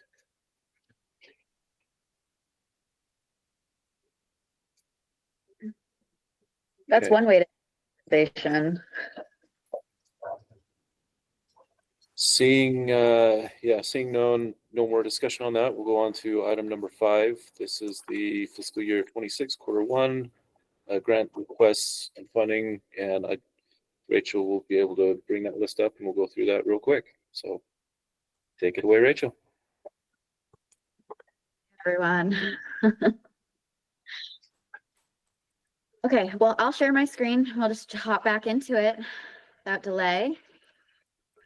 So you all have seen what has been submitted this grant cycle. And so kind of the real intent behind this is to kind of talk, sorry, I'm in the wrong thing. That makes a lot more sense. Okay, apologies guys, it's pretty blurry on my end and it's probably even blurrier on your end. But this should show a little bit better in your email. So, but pretty much we received 34 applications and for a request total of $2.6 million. So these have all been submitted, these have all been assigned reviewers. So what I'm asking you here is to make sure that the reviews that you've been given correlate with this, and that if you have any conflict of interest, please let me know. If there's any other grants that you feel like you would like to be switched on, again, please let me know. You've all been assigned kind of based on, your background things, where you reside, those kind of things. So, but again, if anything changes before people start on reviews, and if you want to make a change, we can do that. Kind of want to go through this, and I want to talk about trends here. So just some things to keep in mind, and maybe some ways that we can discuss some things when it does come time for the recommendation and review meeting. So again, apologies that this is so blurry. Actually, hold on, let me get a better view of this. Here it is. Okay, that's better. Here we go. Okay, so talking about some trends here. So things to just keep in mind. So one of them is the Duck Creek Village Legacy. So with this one, I did reach out to Nicole Hanna. She's taken over for Shane. He unfortunately left us. I believe he went private. Very sad. But Nicole, so she's only a part-time employee. So she has other divisions to manage as well. So we're trying to be lenient and understanding of her time. But so with that in mind, this one, I just want to make sure that it is technically considered an eligible applicant. So I have her doing a little bit of research on that. I sent it to her earlier today for this meeting. And so with that in mind, this could change. I had a meeting the past 2 days with the county regarding this application. So I think that we can easily make this eligible if the county is willing to take it on. But again, I just want to draw attention to that. And then some other items to keep in mind. And if I don't know if Mike Cook is on this call anymore, we may have lost him. I'm here. Here, Mike. Okay. So there's 3 OHV tourism grant applications, and they are all virtually identical. But one is from Uinta County Travel and Tourism. And I just wanted to know, like, if you have any background on it or any thoughts like that, because yeah, they're all requesting the same exact amount. Total project is all the same. And I just wanted to know if it was a trend that we'll be seeing going forward or anything like that. So do you have any information on that? Or are you knowledgeable? I know that one came from Leisha in our tourism office.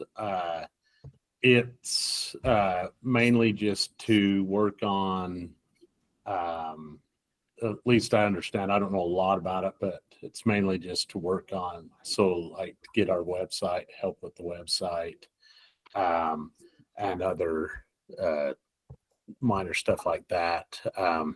But I'm not real familiar with that one. I wasn't too involved in it, so. It looks very similar to what we've seen in the past when it's boilerplate. A contractor comes and offers tourism to multiple counties. But it as I was reviewing it, it looked like it was advertising on and website help, like Mike was talking about. Yeah, and I do think that is the situation. I know because Leisha did mention that somebody was doing the grant for her, helping them out with it. So I would guess that is the situation with that one. And I can get more information on that if needed. So I think that I was just curious because, again, like Mike, I know that you're this advisory council, but in the past we did have a number of applications received, all from a very kind of similar situation, through an entity going to all over the state and getting grants. And that's why, like, you'll see actually some of the trends where we like funded a lot more in the past and we had a lot more applications. It's because we would receive like 30 every grant. That's why we cut back on our tourism. Yeah, I remember that. So again, I don't think it's, I would just want to draw attention to it. I don't think right now it's a problem, but it might just be something that we want to keep an eye on and, see if it's something that long term. But again, I think for what it's being asked, if it's going to work, and it's up to you guys to decide if it's beneficial for the not for me. So yeah, I just wanted to draw some attention to that. And then also we do have the year-round land acquisition grant that was, I confirmed with the applicant that I would just include it as part of this grant review. That one is technically open year-round, so we can apply when they need to, but it kind of just lined up for this, and he was willing to wait on that. So that one is on there. I know our last land acquisition, everyone reviewed it, but because this corresponds with the current cycle, I think I just considered it being a little bit easier just throwing it in with everything else. Other than that, one other item is search and rescue. I don't believe Sheriff Curtis is on this call, but we are seeing a lot of e-bikes. So I wish that he was on this call to kind of discuss that with him. But technically, e-bike is considered a motorized machine if it is over 750 watts. But again, if you're on a reviewer for one of the e-bikes, I think the people that have the e-bikes that were assigned reviewers are generally the people that are also dirt bike users. So Scott Wheeler and Jason Blankenagel, I believe you've both been kind of included on those as well, just because again, you have the knowledge. I don't know if you have the SAR knowledge that goes along with it personally, but again, I just kind of wanted to draw attention to that, and maybe it will lead into a discussion later on during the grant review. And then one other item just to keep in mind is, and I've worked with the Salt Lake County Sheriff's Office on this application. They're requesting drones. Their drones, it's my understanding, I think they exceed the amount that we have allocated, the flat rate. So keep in mind that any application that exceeds the flat rate, they have to either come in or do a virtual presentation, kind of explaining the need for it, that kind of thing. It should be only 5 minutes, but there will be a number of those.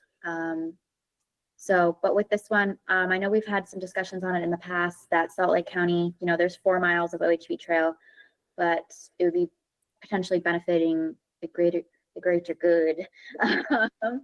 So again, if you're a reviewer on this, just keep, this is our first time really seeing a Salt Lake County search and rescue application.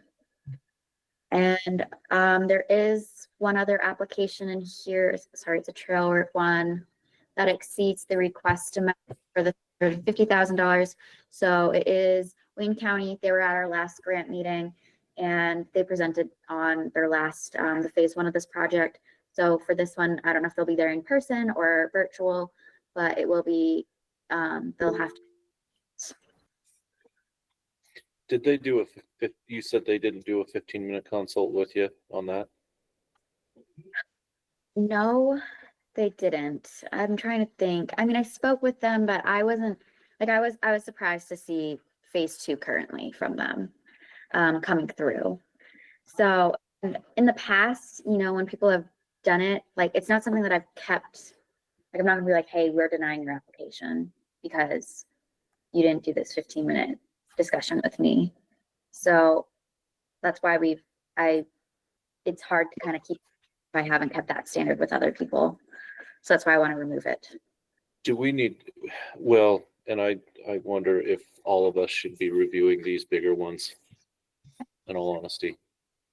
Honestly, I like that idea. I think having you all, like, at least like the trail work one, I think there's access protection that you can also go over funding on it. Do we feel comfortable, like, would you all feel comfortable reviewing this one and potentially, like, I don't know, should we set like a dollar figure for it? You all have access to technically review it, but not as an evaluator. Yeah, that's something for discussion, and maybe it is part of that $350,000 threshold. If it is over that amount, maybe we should all be looking at these, and especially if we're all going to be discussing it and they're going to be presenting on it in person, it makes sense that we all be familiar with it at least. So, Brody, what comment did you have or question? I had a question on a different one. Is that all right if we ask that one now? Yeah, unless anybody else has something to say regarding the larger grants. I like Scott, the did you idea of all of us doing the larger grants as well. So I think that makes sense. So, but my question is in regards to application number 2, the Fremont Indian State Park. I haven't opened it up to read it yet, but it looks like they're wanting a trail crew. A little odd for such a small park that has such a small area surrounded by Forest Service and BLM. So we actually had this discussion with the applicant, and yeah, I have an email back from her, and I can add it within like the folder. Probably not because it's not a required attachment. I probably won't put it within the application like in Salesforce, but I can put the email in the discussion that we had, because we asked that exact question. And it's my understanding that I don't think it's a huge portion of their funding, but I know that we already have crews around the area, but a lot of this, it was my understanding that it was going to go towards kind of general stuff. Like it was going to go, so it was going to go for like stuff around their area, like brushwork, those kind of things, you know, like maintaining parking lot and like mowing and stuff like that. So maintaining their parking lot next to their museum, or the actual trailhead that we visited last year, or whenever we visited. Looked like that grant had the toilet in the parking lot, like the trailhead. That was a big chunk of that grant. Yeah. I just have that little concern about a trail crew there when we have one based out of Richfield, and it's butted up right next to Fish Lake National Forest, like what, quarter mile away, something like that. Got BLM around there, I think, too. So it was just odd that they were requesting a trail crew I just wanted to see what it was going to cover. Yeah. Brody, these sound like excellent questions to reach out to the applicant and ask between now and the time that we review. And on this one, so definitely. Yeah, so this is the email, and I can share it with the reviewers on this one, or you guys can just kind of quickly read it. But so they know that our division offers a free trail crew, and they actually enjoyed it very recently. They need someone year-round who knows grooming happens in phases as the growing season occurs throughout the year. Grooming. There's weed pulling, weed spray, mowing, etc. that need to happen weekly, and we feel bad using trail crews for something so mundane and small as that is. We don't see that as the trail crew review or job scope. That is why we hope to, for seasonal time, with the award. Actually emptying our property. Forest Service Road. Okay, that's had to do with the letter from the Forest Service, but that's kind of their explanation for it. I will say on one thing to note, that it's my understanding that the Forest Service, and Cheryl can talk on this, is that they've lost like 80% of their recreation employees. So just something to consider. Okay, Scott, you had a question about, or you had your hand up. Do you still have a question? The only thing I had is that anybody over $350,000 has to come and make a presentation to the group. And so I would think in ways that would make it moot, but I agree that big grants, I think the whole group needs to review it and become very familiar before we vote on it, as opposed to maybe 3 people looking at it. Okay, that is, you will all be added to this. If you are not already on it, you are now on it. So. Eric, what was your comment? Yeah, just on the big grants. I am more than willing to look at it and do some due diligence, I guess, but I don't know that they want the whole council calling, asking questions. And so I think that when it's assigned to us, we have to vote on it. And I'm probably going to be, especially on the big ones, somewhat uncomfortable voting on it until I've seen, number one, the presentation and have the feedback on the people that we're supposed to drill down actually drill down. So I don't know that we want them necessarily assigned to us to vote on. That's just my thought. Of course I want to know about it, and I want to know that this is a big one that I need to do some more due diligence on, but I don't know that I want to be a lead on a big one if it's not assigned to me, I guess. Does that make sense? Yeah. Would you feel comfortable with us assigning potentially a lead person on it? Like, in that person, if you have questions that, I know Scott, he's retired. I'm retired.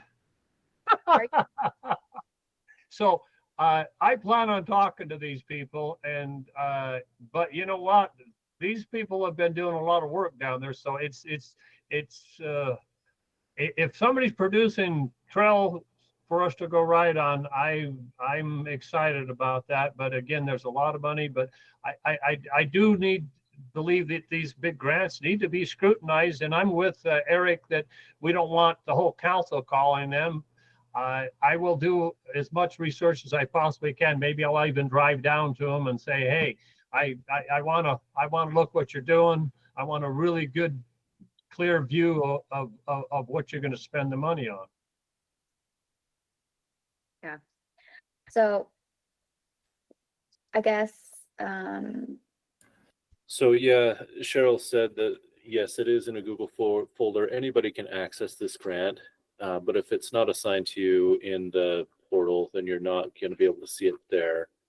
But maybe that is something that can be done, is that you grab that specific folder, or we have some way that it's easy to find for everybody to grab and go look through it.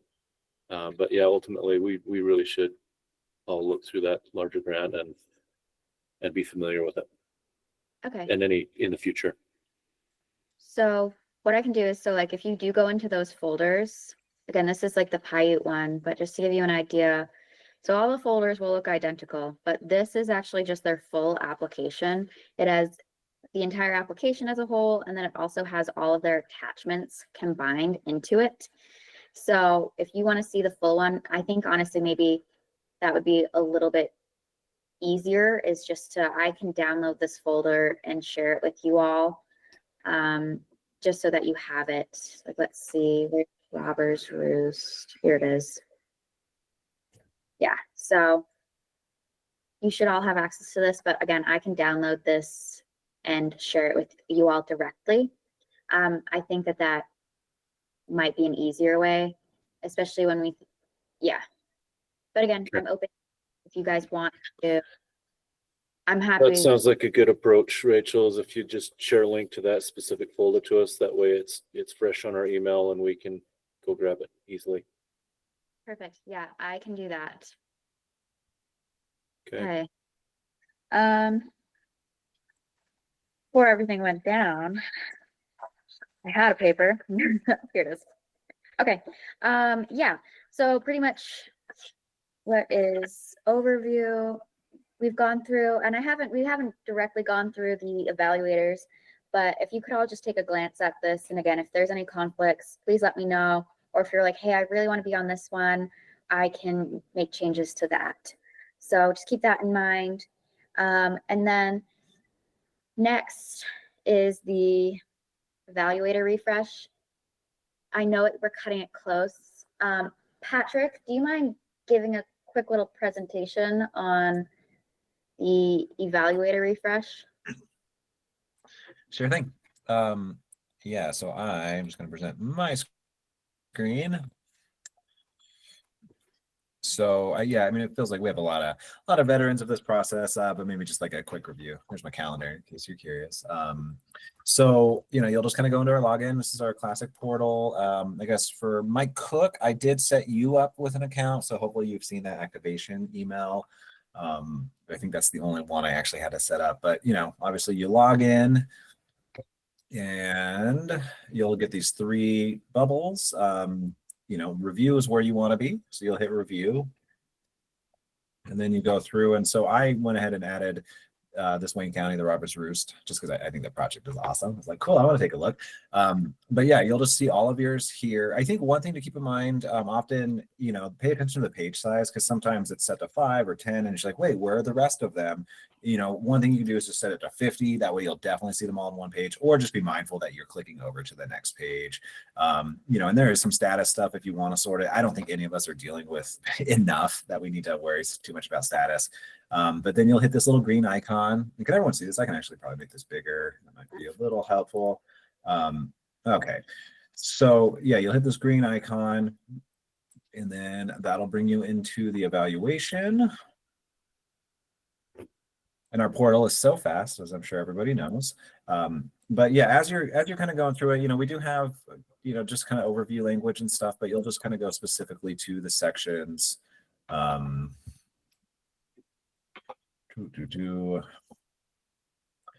slowly but surely, I guess. Yeah, so I guess this section isn't scored. So let me jump to one that's actually scored. But I think you've all kind of done this before, but the project summary, we definitely score this one. For these ones that are scored, you'll have an opportunity to give an actual section score to it. And then, so if you put 0, if you put nothing here, it should flag that it's required that you need to put something in here. But if for whatever reason, it says 0 and you leave it with 0, it will score it a 0. So if, and so we see this a lot with some of ours, and I'm trying to figure out a good way to correct it, but we may reach out if by accident it was scored a 0, just to confirm that it was a 0.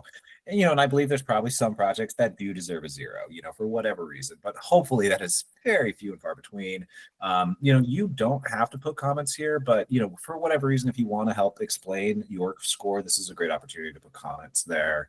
And then I'm just going to pivot to the very end. And so each of those sections obviously has a score. And again, hopefully this is just a big review for everybody here. But if we go to evaluation comments, this is, so this is where you'll be able to answer these, although I'm kind of in a question on the comments. Yeah. If there were a grandma request for information regarding a grant, would our comments be visible in that grandma request?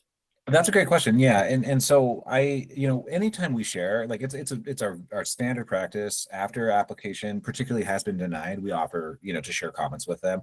We will always redact your names. I think in a grandma sense, and I will need to double check this. I don't want to say something that is incorrect, but I believe we can still withhold your name as part of it. They can know, obviously who's on the council, they'll have your comments, your recording comments, and that stuff.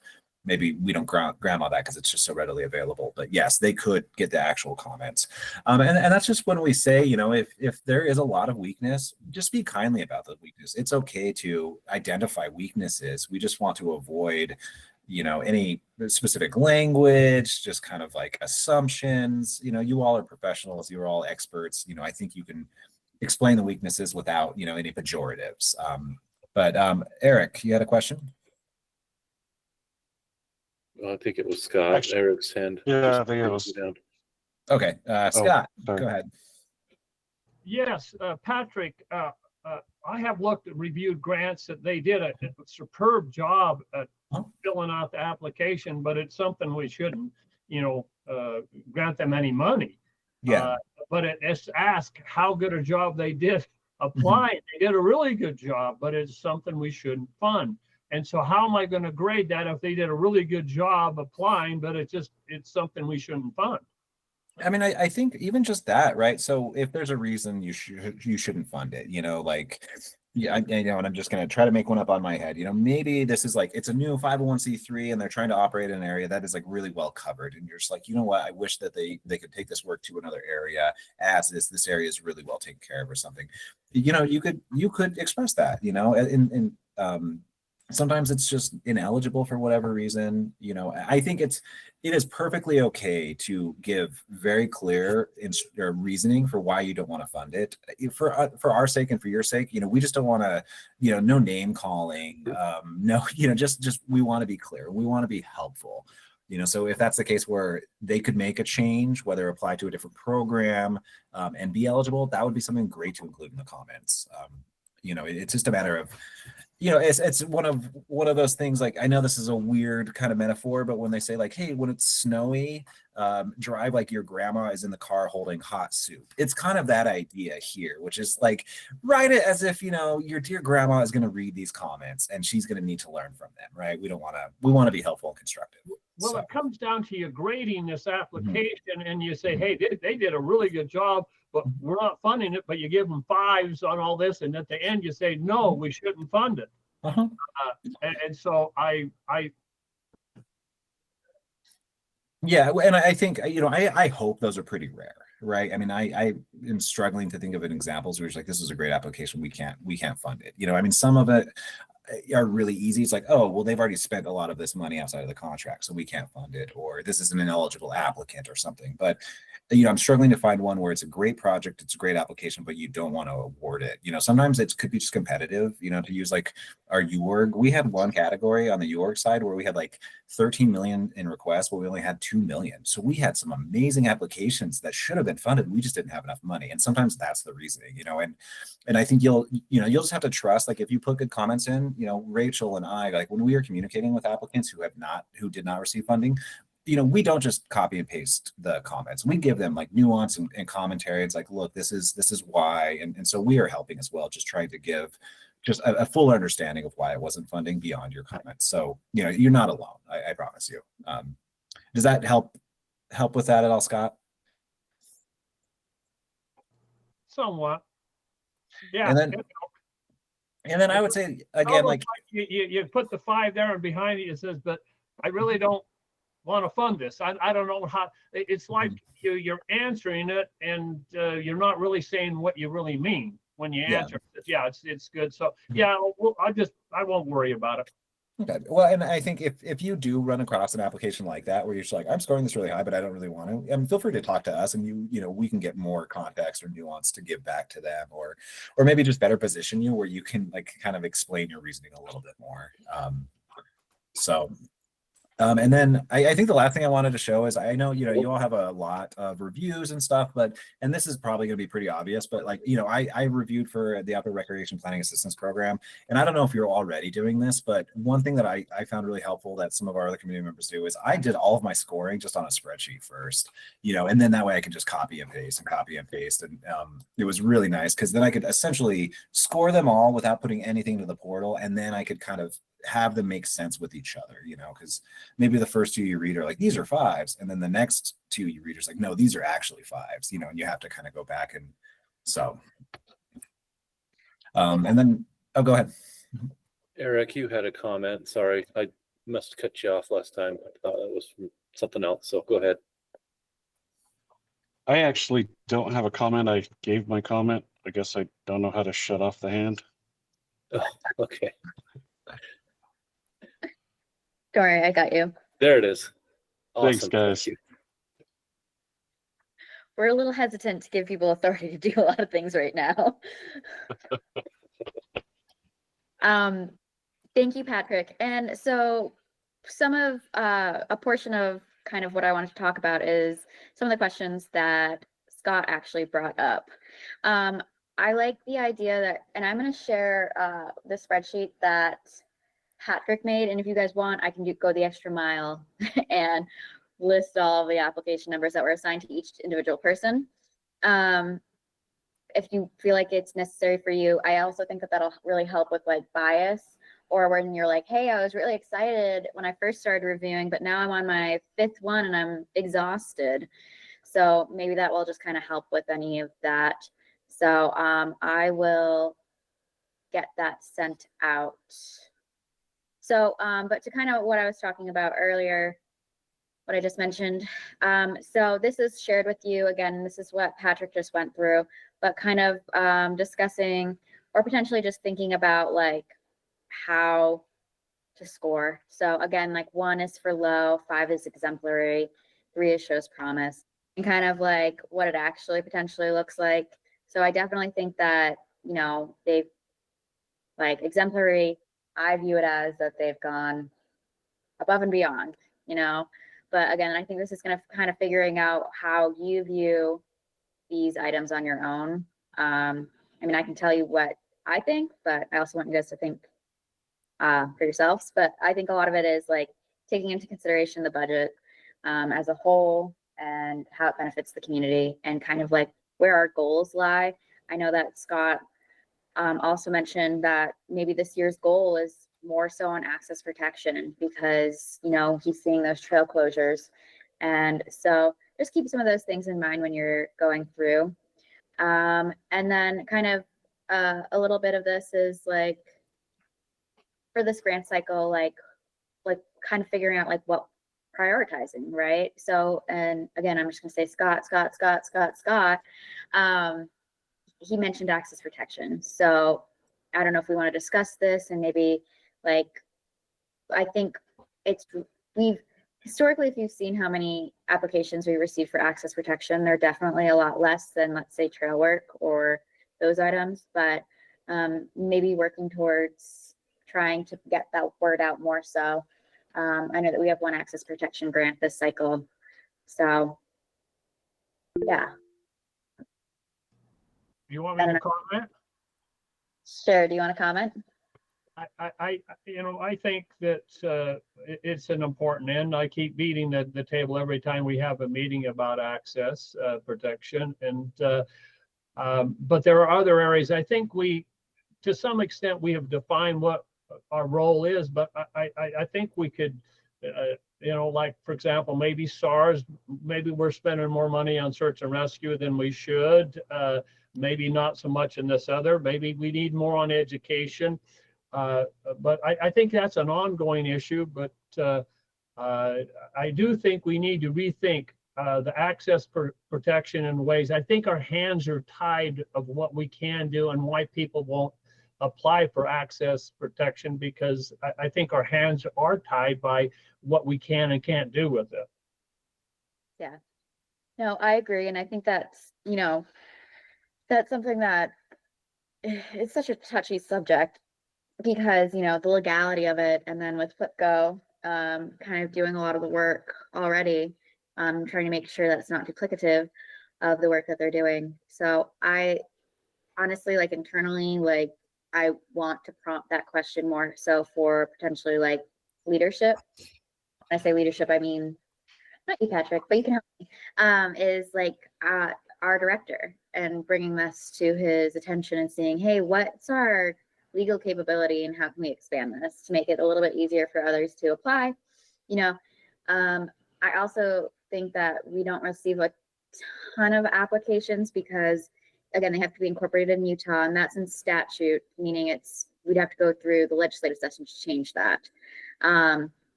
So Blue Ribbon can't apply. But then also there's only it's my understanding that there's only a handful of them within Utah that are incorporated in Utah that have the intention and meet the criteria as a nonprofit to apply for this grant. So again, I think that we have some hangups in certain areas, but I also think that we have those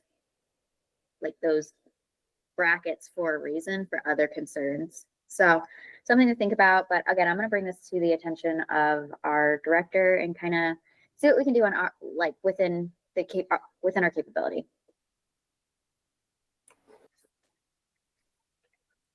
Okay. Oh, go ahead. Just gonna say, what else do we have on item 5 on the? Yeah, sorry. I feel like I could talk all day. You guys don't want me to. Anyways, I'm gonna move on. This is all sent to you, but yeah, timeline. So I'll be sending out the draft agenda on the 15th. And by the 13th, if you have any items that you want on the agenda, please send them to me. Reviews are due on the 18th. Everyone has between 8 to 10 applications.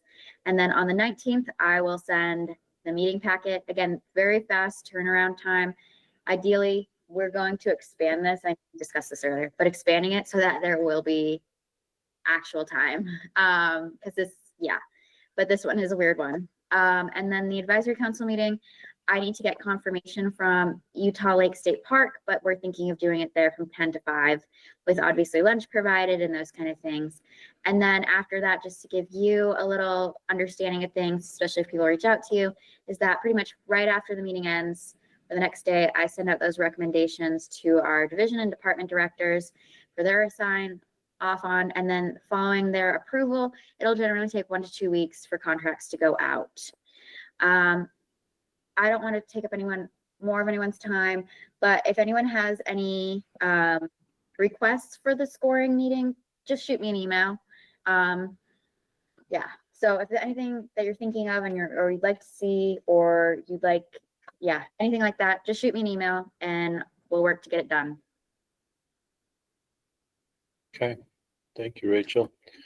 At this time, we'll go on to item number 6, public comment. Is there any public left here that is willing to make appropriate comments?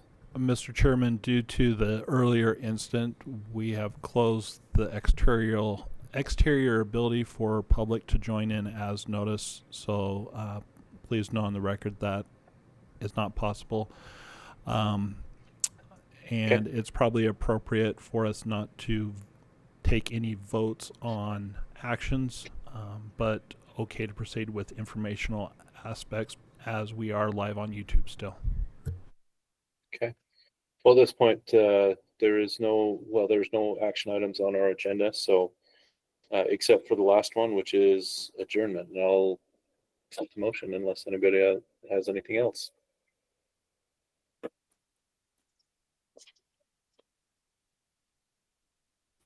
This is Brody. I motion that we adjourn. And I second it. Awesome. We're adjourned. Thank you, everybody.